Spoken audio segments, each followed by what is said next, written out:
खत्म। कहते हुए वो साया धुआं बनकर उस आईने में समा जाता है। माँ, ये सब क्या है? तुमने मेरी शादी तय कर दी और मुझे बताना जरूरी भी नहीं समझा। हर चीज तुझसे पूछ के तय नहीं करूंगी। तुम्हारे पिताजी के दोस्त की बेटी है।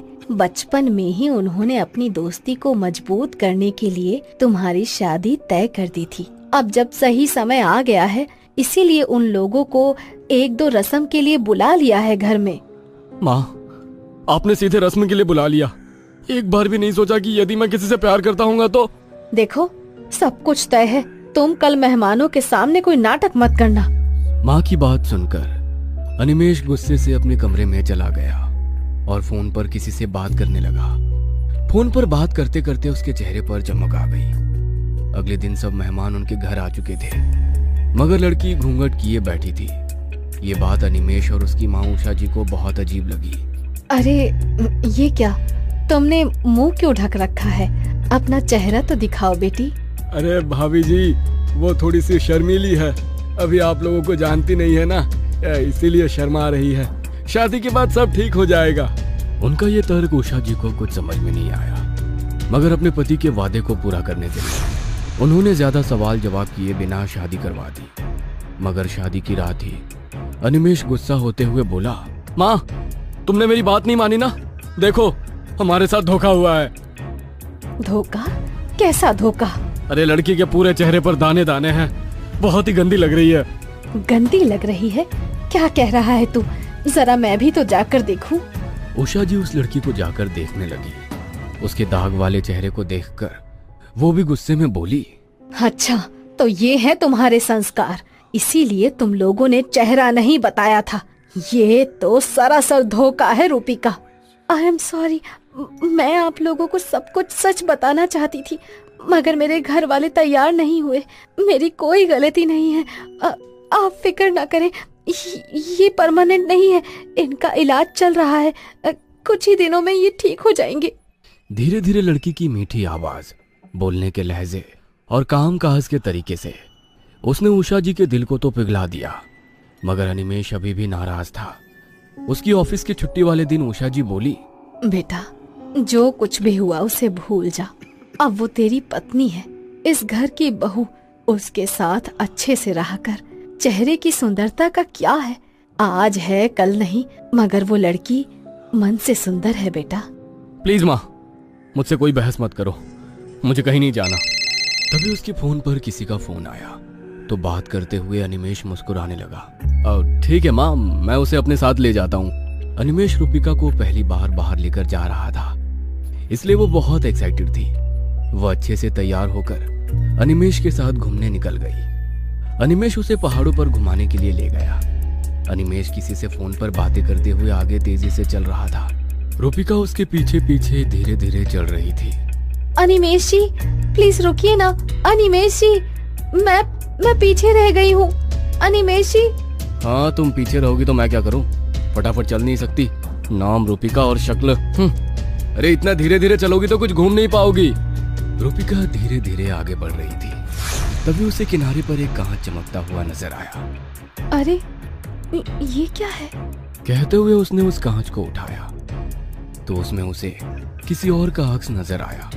वो हैरान हो गई, मगर जैसे ही उसने दोबारा देखा तो उसी का अक्स, मगर वो अक्स कांच पर कुछ ऐसे हिल रहा था मानो वो अक्स कांच पर ना होकर पानी पर हो।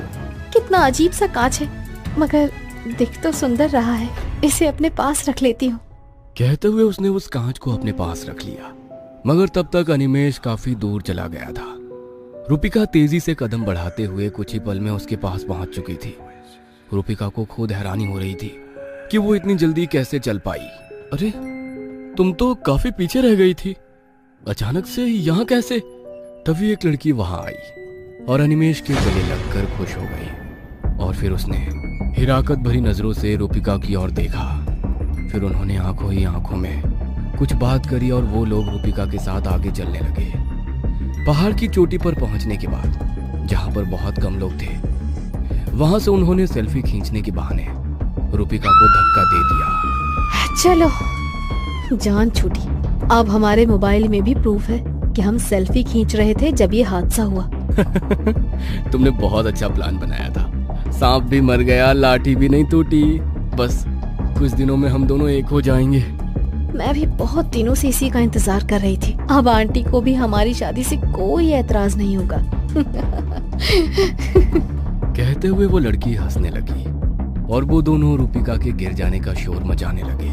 कोई है? प्लीज हेल्प मी, मेरी वाइफ यहाँ गिर गई है। उसकी आवाज सुनकर बहुत सारे लोग वहाँ पर इकट्ठे हो गए।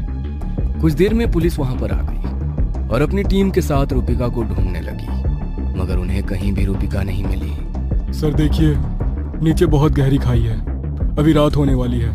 हम उसका रेस्क्यू सुबह ही शुरू कर सकते हैं। रात भर में यदि उसे कुछ हो गया, कोई जंगली जानवर ने उसे खा लिया तो हम लोग इस वक्त कुछ भी करने में सक्षम नहीं है। सर आप लोग भी अपने घर जाइए, सुबह देखते हैं क्या कर सकते हैं। अनिमेश और वो लड़की एक दूसरे को देखकर मुस्कुराने लगे और इंस्पेक्टर के साथ ही पहाड़ से उतरकर जैसे ही अपनी कार के पास पहुंचे, कार में रुचिका बैठी हुई थी।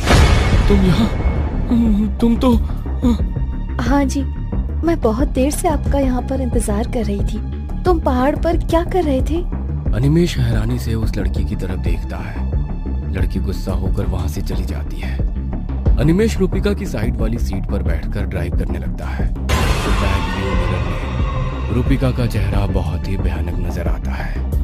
वो डर कर अगले ही पल जैसे ही रूपिका को देखता है तो वो पहले की तरह ही नॉर्मल थी। घर पहुंचकर अनिमेश गुस्से से अपने कमरे में चला गया। रूपिका, क्या हुआ है इसे? ये इतने गुस्से में क्यों है? रूपिका रहस्यमयी तरीके से मुस्कुराते हुए अनिमेश के पीछे पीछे अपने कमरे में चली गई। देर रात पलंग तेजी से हिलने लगा। रूपिका, ये क्या कर रही हो? कहते हुए वो जैसे ही पीछे पलटा, रूपिका वहां पर नहीं थी। वहां पर था तो वो कांच था जो रूपिका ने पहाड़ पर से उठाया था। ये कांच? ये यहाँ कहाँ से आया और ये इतना अजीब सा क्यों है? जैसे ही अनिमेश ने उस कांच को उठाया, एक बहुत ही भयानक सी आकृति उसमें नजर आ रही थी। बता, इस दुनिया में सबसे खूबसूरत कौन है? मैं? और कौन? और कौन? मैं।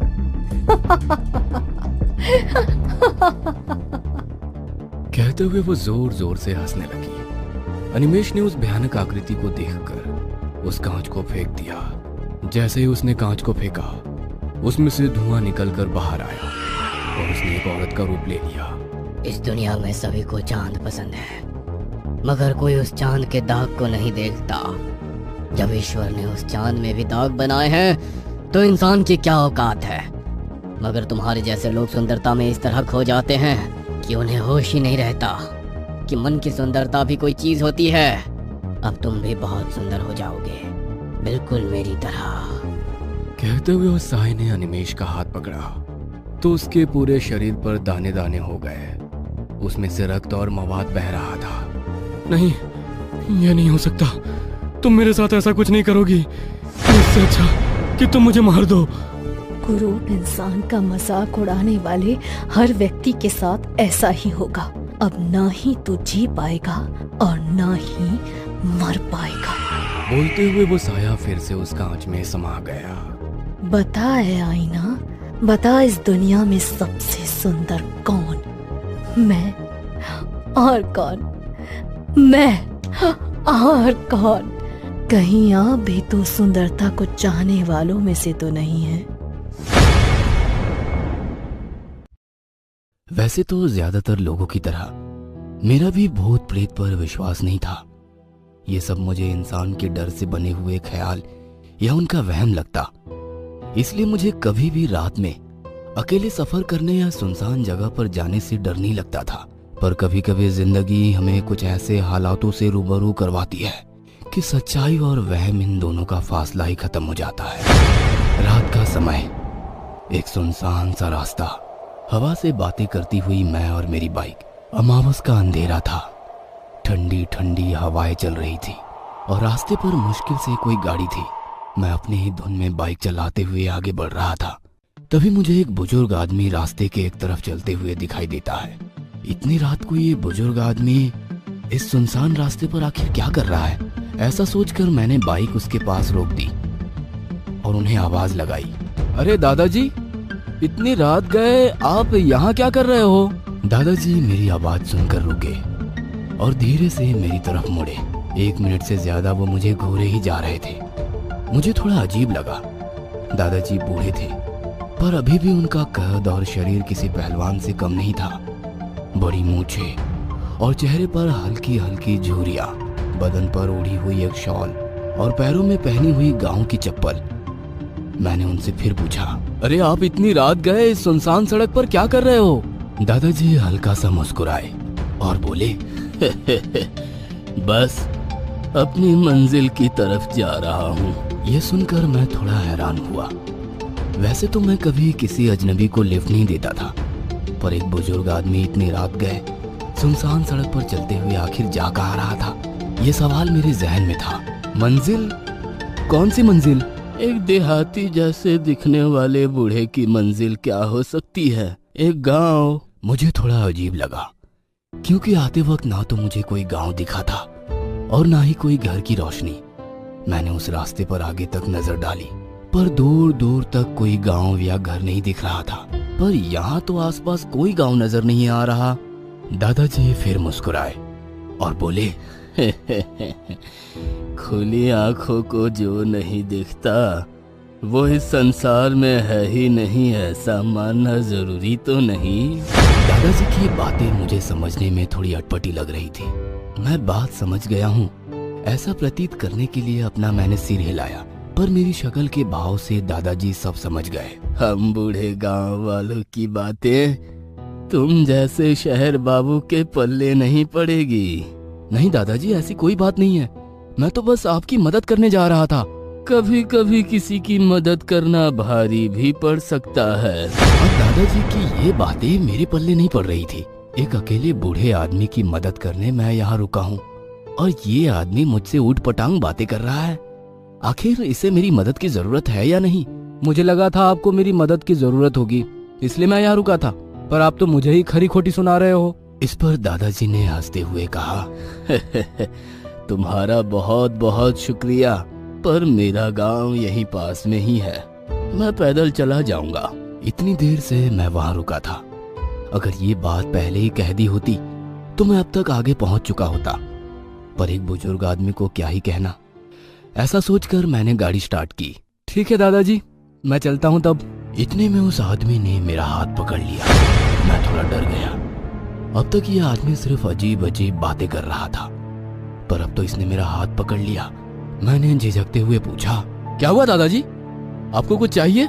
दादाजी ने मेरा हाथ छोड़ दिया, मेरी तरफ देखा और मुस्कुराते हुए बोले, तुम मेरी मदद के लिए रुके, मुझे दादाजी कहा, इसलिए मैं तुम्हें एक पते की बात बताता हूँ। ये रास्ता खत्म होने तक तुम्हें आगे कोई भी दिखे, कोई भी पुकारे, पर तुम किसी भी हाल में रुकना नहीं। दादाजी की और एक अटपटी और डरावनी बात। आखिर वो आदमी इस बात से मुझे क्या समझाने की कोशिश कर रहा था, या फिर वो आदमी सड़क का कोई पागल था?